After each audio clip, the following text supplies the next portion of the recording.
gelmeydi. Ama bir tofor dertli var. Oğlan vaktına dedesini ya enesini illenmektir. Bir kıyıl oğlanla var ya bir erkek oğlanla var. Beydi bir şey deyip bir doğru inilmeyen, zordan bir formlaga inilyen emu ya dayin öyünde ulalıktır. Gel bir de öylününden son ya eri varandan son izdivacıdan son bir zalim adamı duş valiyedi. O zaman fakir horluk bilen ulalıvatı. Muna da bir ıza veriyen bir zinana ya bir içerisin inilmeyen bir zalim erkek sataş ya fakir yan gezip be yine de hudaydan daşalmanı gezip be. İnişler de derdin içindeki adamlar. Ol derdi ki Huday Teala kıyamette padaş verecek işte o kapri. Fakir olur yetimlikten ulalı vatıyla. İnni gel izdivac edip ölürü bir gün teşkil, bir zindigi teşkil, bir yaşayışı uğrandan sonra yine asılıp batan er yerden anavada başına. Şu dünyadan geçip bir gün dinim dünyadan niyança başında azabada. Ya bir tofor şimahal gıyıl oğlan ya erkek oğlanlar var ya dedesi ya enes dünyadan geçiptir ya geçmendir. Aslın enatası yüz veren hatta. Şu ulalıktırlı enatası yüz vermen geliyordu.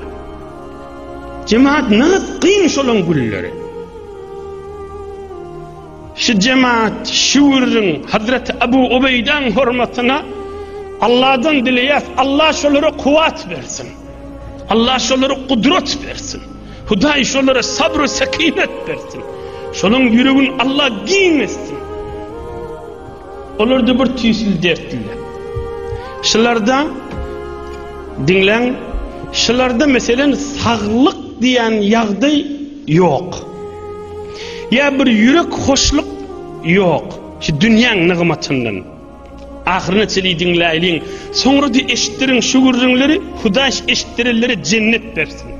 Oğlum fakirler yine de Huday can Huday şükürdedir'in, sabırdadir'in ni günahı haramı giden akla.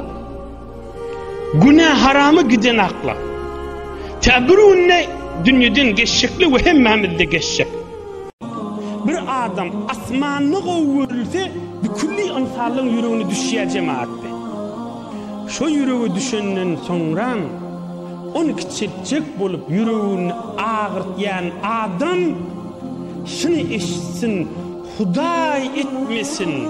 Şu salih adamın bitir yüreği ağırıp da bedduasına düşemez. Bedduasına düşemez. Onlara sabırlıdırlar. Onlara geçirimlidirler o adamlar. Onlar salih adamlar. Yani onlar da insanlar qaharıyla kana Hudaya deyip asmana kaşıyın bir yüreklerinin dağıt çekseli. Hudaya ayırsana şunu başımdan niyasalı. İşini tapar.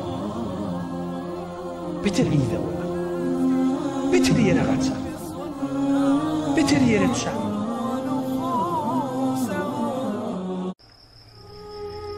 İlunun içinde biz Müslümanlığın ulukon ders almalıdır.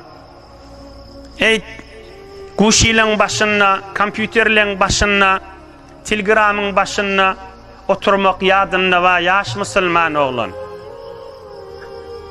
Belki şu görünleri bir tofor yaş gelili, qiyidli oğlanlar, belki hemmesi eşitseler de. Nağat şeytan on gözünü ovadan köküdüp, telegramın üstü bilen afet bela olup, ilunun içinde olupdu, şon üstünü ömrü geççiye. Kulağasın şeytan on oynuyor, gözünü ovadan köküdüyor da. Tüycü köküdüyor şöyle diyen işini. Vakti geçiyor, eğer bidar oluyor. Hazır şeytan mın göverenak.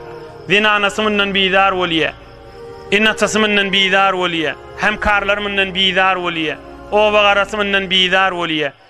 Teşladım bir dinle ölüyor şeytan mın gülüyor da ekber göveriyor. Ya da şol telegram ya guşun süvelen şeytanın oynuyor ovadan kökediyor uykusundan bir oydu vaktin bir dayladı ömrün bir geçirdi ahir bir yerde biyabre etti halkın arasında bir günäge giriýär da ol adamda telegramyny söylen. Biýabry boldyny ýeriniň içinde şeytan beýlek geçip gülýärdi men ekberiýär göberýär. Hen onu maskara etýärdi, ýa-ni kömekleşýärdi, arkalaşýardy. Inni beri'un minke. Haçan biýabry bolup tutuldy, hoş dik göberýärdi. İnsenden men işim ýok diýdi. Allah'ın kelamından okuyup verdim yanlış. İnni beri'un minke diýip. İdine gaşynyk diýdi. Ey cemaat, adam yalňyşar, günahkardır adam, ona gördüň ýokdur ha. Peygamberlerden sonra masum ýok, hemmemiz günahkar.